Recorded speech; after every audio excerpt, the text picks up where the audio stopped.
Hey guys, this is Cadma here from It Came From the Radio in conjunction with Bitten Apple TV, along with Ralph.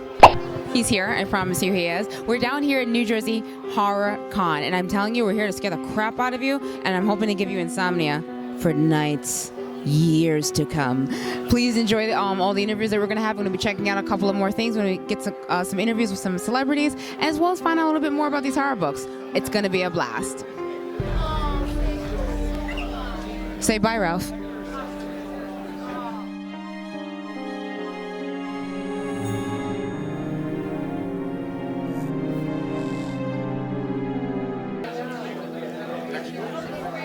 Hey guys, this is Cadma here from It Came From the Radio in conjunction with Bitten Apple TV. Now we're here with the legendary John Kassir, because we're all a little tiny and loony a little bit for him.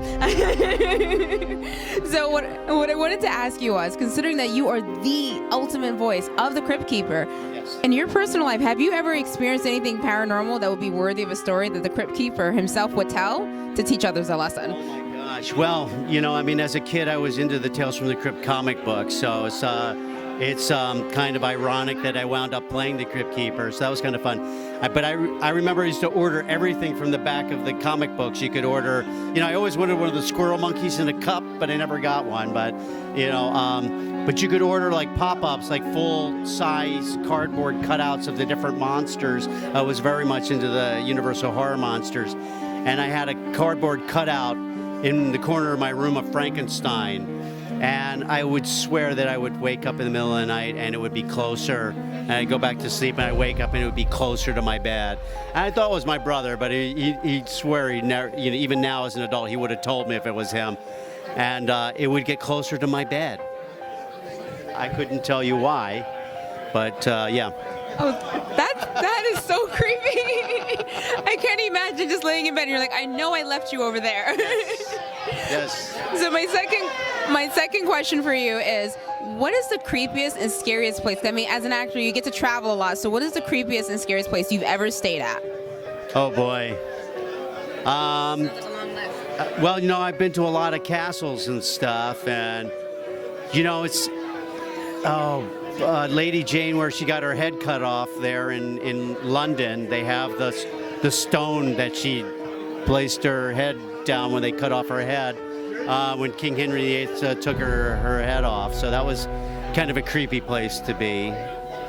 That sounds like that would be creepy. I don't know how I would feel about standing next to and this is where she was beheaded. Yes. Oh, okay.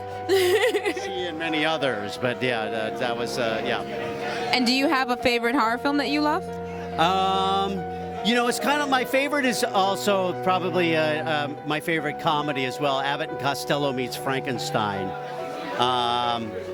And I do, and there's a story goes along with that connects, oddly enough, to the story of getting the cutout of Frankenstein. Because there's a scene in it where they find Frankenstein in a packing box with all the packing material around it. And, you know, he's like, you know, kind of thing. And I was like, Mom, you can get a Frankenstein, have it shipped to you. I want Frankenstein. You know, I wanted it really bad. And I had the models and everything that you could make of Frankenstein. And eventually I got old enough to realize Frankenstein was, you know, a character on TV. And that's when I ordered the full-size cutout of Frankenstein. But have always loved all the Universal Horror movies, you know, anything with a theremin. You know, all the good stuff. I love how Abbott and Costello was basically your motivation to having that very creepy experience. That's not something you would expect watching them. But it's a great movie. It has all the classic monsters in it. It has the werewolf, it has Dracula, and it has, you know, Lon Chaney playing werewolf, and then it has Boris Karloff playing Frankenstein. So it was a really good match, the way they matched those guys up. Probably the scariest movie that I remember seeing when I first saw it, and it was The Exorcist. You know, I mean, those kind of movies are the ones that, I mean, modern day movies are the ones that give me them. That's the ones that are like kind of like the religious fucked up shit. You know, that really that psychologically, yeah. You know, Rosemary's Baby doesn't quite hold up as well as The Exorcist at this point, but. Keep you up at night thinking and wondering, like. The Omen, and you know, because those are just they somehow.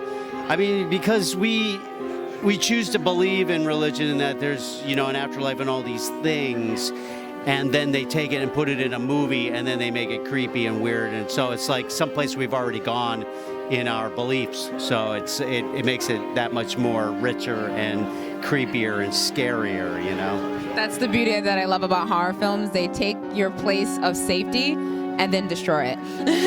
Yeah. Definitely, you know, I mean, in the vein of Tales from the Crypt, the series was amazing to work on, and it's one of the few things I go back and watch out of all the years I've worked as an actor. But certainly, watching Tales from the Crypt was a cool thing. But the Demon Knight is, you know, definitely in my top 3-4 films that I've ever enjoyed as a horror movie. It's just Billy Zane is a wonderful hero, and William Sadler is a wonderful. Billy Zane is a wonderful villain, and William Sadler as a wonderful hero, and great actors, and Ernest Dickerson did an amazing job. And the Crypt Keeper is just on his game. I'm so happy you did that. Thank you so much. You're so welcome. You guys already know who he is. Thank you so much. Thank you, Bitten Apple.